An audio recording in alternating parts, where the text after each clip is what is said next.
다솜과 정주는 농사를 짓는다는 공통분모로 가까워졌다. 그러나 다솜에게는 아이가 있었다. 고등학생 때 아들 시온군을 낳은 것. 다솜은 전 남편과 이혼하고 시온군을 홀로 키우고 있었다. 정주에게도 비밀은 있었다. 이혼을 한 번 한 돌싱이었기 때문. 오히려 후련해진 두 사람은 아이와 함께 행복한 시간들을 쌓아갔다. 하지만 복병이 있었다. 부모님의 반대에 부딪힌 것이다. 하하는 내 아이가 자식이 있는 돌싱을 배우자 후보로 데려오련 어떠냐는 질문에 솔직히 쉽지 않다. 카메라가 꺼지면 말할 수 있을 것 같다. 처음엔 나도 설득할 것 같다고 솔직하게 답했다. 임교진 역시 일단 알겠다고 하고 다른 곳에서 말할 것 같다고 현실적인 답변을 내놨다. 이어 고3 때 엄마가 된 이다솜과 그의 두 번째 남편 김정주 씨가 스튜디오에 등장했다. 두 사람은 5월에 혼인신고해서 정식 부부가 됐다고. 돌싱 엄마는 4년째 양송인 농장을 운영 중이었다. 아들 시온은 다 알아서 하는 9살 어린이였다. 정주를 아가라고 부르는 시온의 패널들이 깜짝 놀랐다. 정주는 결혼 후 첫 생일부터 아빠라고 불러줬다. 뒤에서 울었다며 처음 들었을 땐 낯설었다. 이 아이를 내가 책임져서 잘 키워야 하겠다는 생각에 가장 먼저 들었다고 당시를 떠올렸다.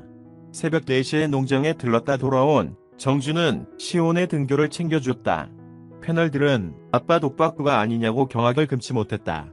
정주는 시온 등교 후 정주는 잠에 빠진 아내 다솜에게 10시까지 농장으로 나오라고 했다.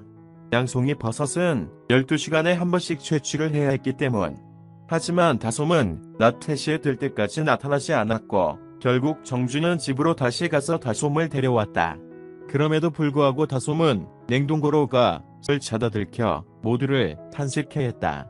정주는 집으로 돌아오는 길에도 잠을 자는 다솜에 결국 폭발, 잠 좀 그만 자면 안 되냐고 쏘아붙였다. 다솜은 정주의 말에도 시끄럽다만 반복했다.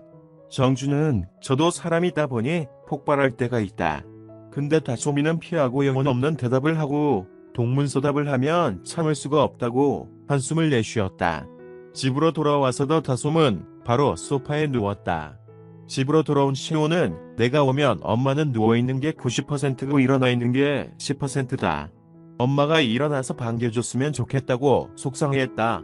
시온을 재우고 다솜이 있는 안방에 들어선 정주는 이야기 좀 하자며 내 생각에는 여보가 낮에 잠을 자서 밤에도 잠이 안 오는 것 같다.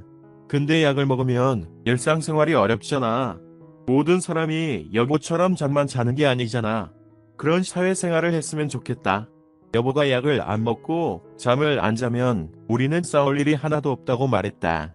알고 보니 다솜은 산후 우울증 때문에 불면증이 생겨 약에 의존한 지 6에서 7년 정도 됐던 것. 전문가는 다솜의 행동을 안타까워하며 남편이 일조를 한다. 너무 지켜주려는 마음에서 다 해주니까 노력을 하려는 의지를 안 보인다. 스스로 할 수 있는 기회를 주는 것이 중요하다고 조언했다. 두 사람은 2세 계획을 위해 병원을 찾았다. 검사 결과 다솜에게 알맞는 약을 찾는 게 우선이며 정주는 다른 사람에 비해 정자수가 적었다. 다솜은 남편을 위해 장어탕을 만들어 처음으로 대접했고 시부모님 댁에 급습해 선물을 드렸다.